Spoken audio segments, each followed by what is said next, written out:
One thing, and this will be my last one, a lot of people in Washington right now, and I know this is probably going to drive your team crazy that I ask it this way, but I think it matters because it's accurate, because the columnist who wrote a piece today asking for the president not to seek re-election, David Ignatius, is well respected within the building behind you. What's your response to that idea? It's not just about the president, it's also about the vice president who you worked for in the 2020 campaign. Yeah, well, I'm governed by the Hatch Act, and I want to be really careful. But obviously, the president has announced he's running for re-election, and the president is going to make his case to the American people.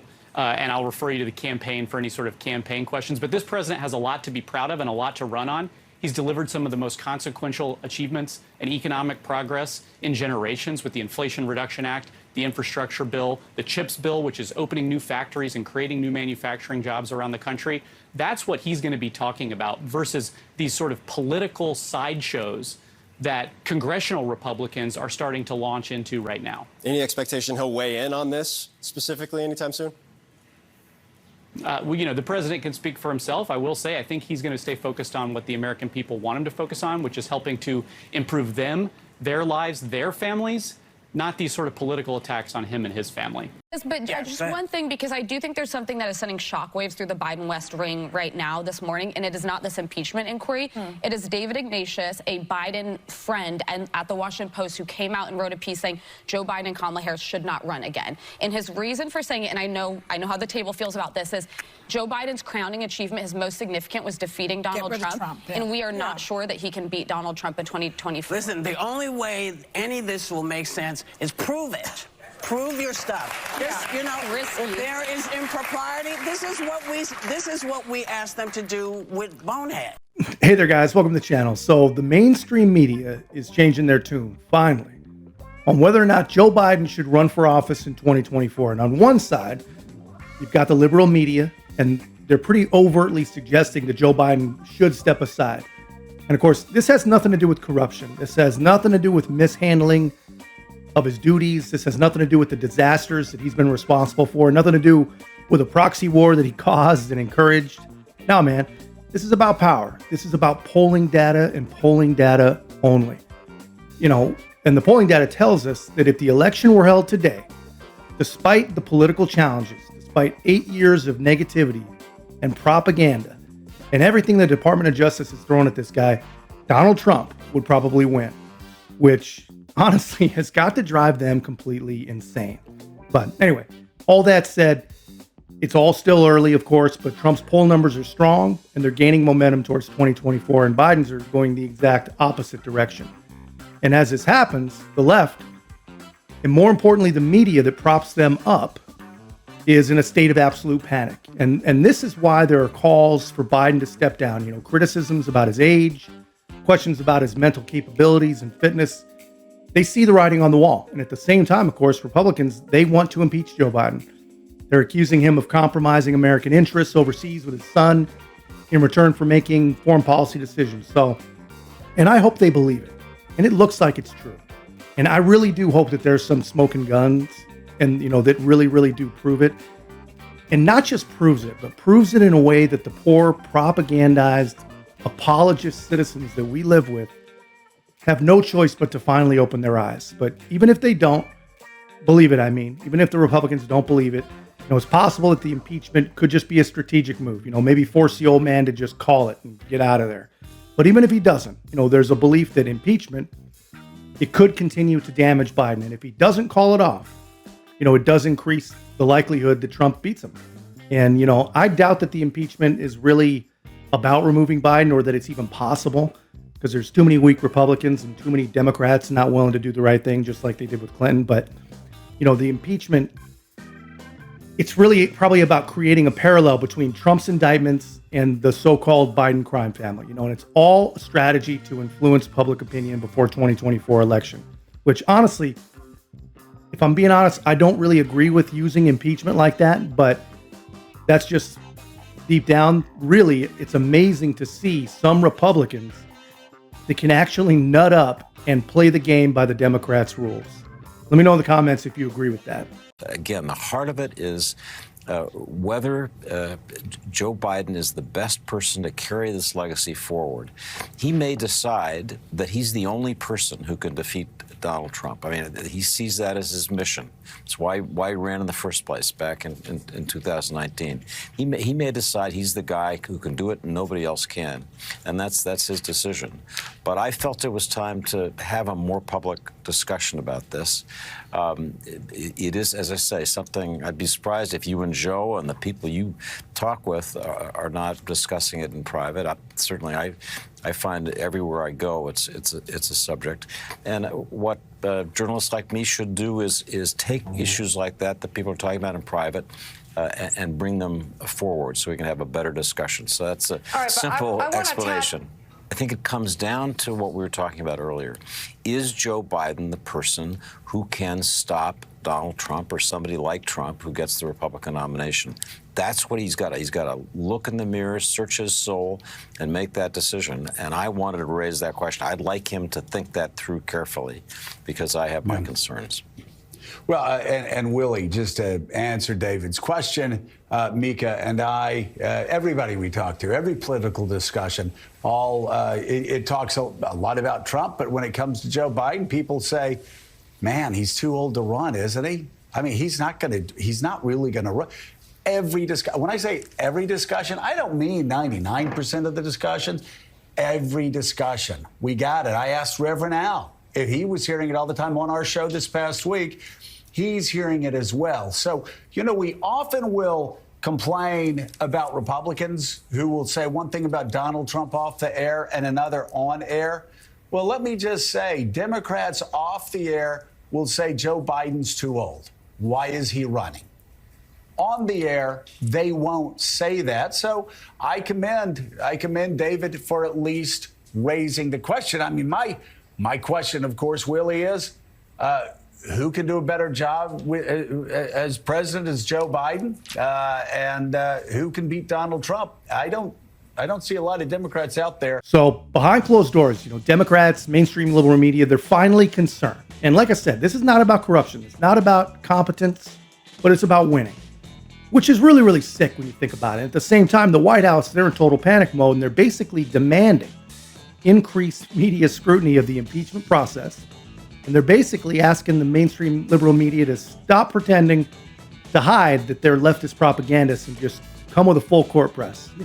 They're begging them to step up the question the process, and deny any of the circumstantial evidence. And honestly, this is probably my own wishful thinking, I guess, but it feels like to me that there's a bombshell coming. They know it. Let me know in the comments if you agree with that or if I'm just wishful thinking, like I said, because here's the thing. If the claims were really baseless, letting it play out naturally would change the game forever, but they're not going to do that.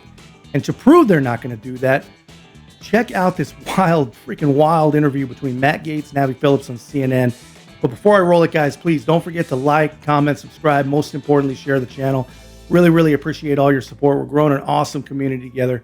Check this out.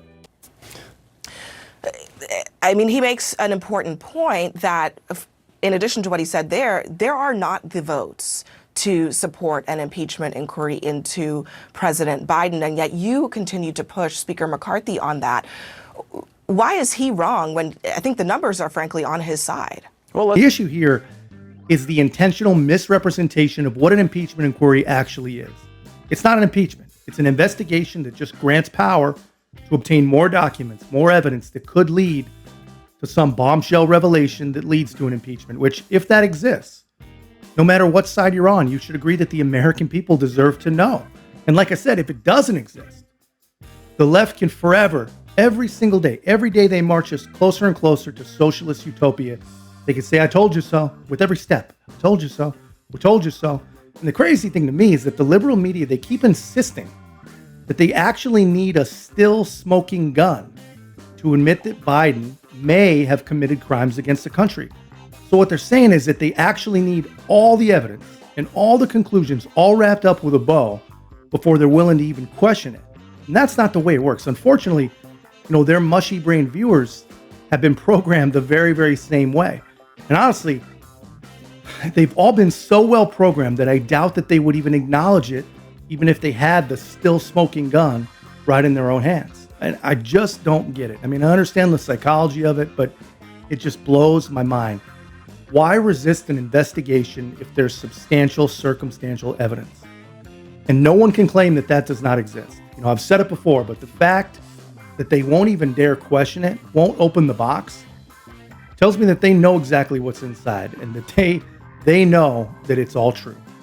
They especially, they aren't honest enough to admit, and this is the best part, that if it were Trump in the White House, there is zero chance that the media would be questioning the need for an investigation or claiming that there's no evidence. They would be demanding an investigation based on even one piece of circumstantial evidence. They wouldn't need texts, they wouldn't need emails, they wouldn't need visitor logs or shady bank accounts. The bogus Ukraine impeachment told us that. They just need one damn phone call. Let's take the votes.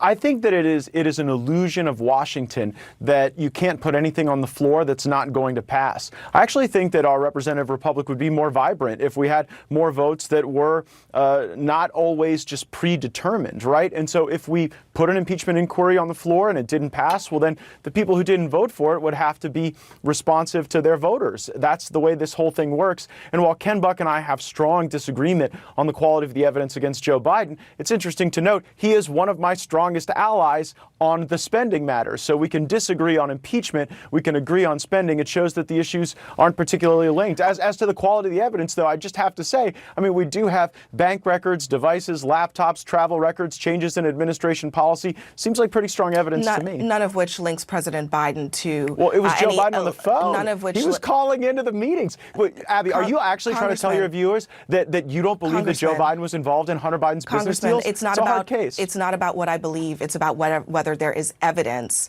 that President Biden is linked to the misdeeds that might be linked to Hunter Biden. That's the issue. But I want to get back. I do want to. Come on. Wait, hold on. Can you just acknowledge that when he calls into the business deals that he's involved? When he calls into the dinners, you don't think that's involvement? First of all, this is not about innuendo. It's not about what I believe. It's a question. Do you have evidence? If you had evidence that Joe Biden was linked to Hunter Biden's business deals in a way that is illegal, we wouldn't be having this conversation. You would probably have the votes for an impeachment inquiry, but you don't. Because of people like Ken Buck and people like Don Bacon and many others in your conference. Well, I see the evidence differently. I think that that's why we need to have the votes and have the debates and have the hearings. And again, they represent their constituents just like I represent mine. Even in my remarks on the floor today, I disclaim and acknowledge all that you're saying. But when we just bundle it up and act as if this Biden family corruption isn't happening and we're not going to do anything about it, well, then Americans of all stripes start to lose faith in the oversight capabilities of the Congress and really in the impeachment power that gives us the requisite checks and balances that are necessary. Absolutely, man. It's freaking frustrating to see the double standard in media and in politics. And it's been going on so long, we're so used to it, but it's still so frustrating to see, man. The way they handle something depends on who's involved. And that's just not right. And there's not enough citizens willing to say, no matter what side they believe is right, policy-wise, there's not enough of us to say that that's just wrong. And even more frustrating, it's that we just don't see it. People don't see it. There's a ton of circumstantial evidence around Joe Biden and his son involved in business meetings, threats to withhold taxpayer money from Ukraine. All of this stuff deserves to be looked at, not ignored. And we definitely, should not be claiming without even looking that there is no evidence. They're confusing the fact that circumstantial evidence is actually still evidence. People get convicted without a body all the time. The Russia collusion narrative was not just circumstantial, but it was not even real. And that led to a full-scale, years-long investigation. And the media treated it as fact until the moment that they absolutely couldn't do it anymore without looking like total morons. Well, look, there are a lot of members who worry, and Republicans who worry that by starting an impeachment inquiry to try to find evidence that you probably should have before you start the inquiry, you cheapen the process. Chris Christie said something very similar this week. Oh, well, Chris Christie, gosh, I stopped taking advice from him when he was recommending Christopher Wray for jobs. Anyway, man, that's just about as much of this stuff as I can take. Let me know in the comments, guys. How do we fix this? How do we hold our elected officials accountable to do what is right, to do what is consistent?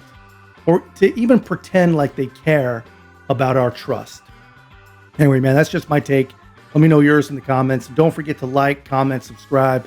Most importantly, share the channel. We'll see you in the next one.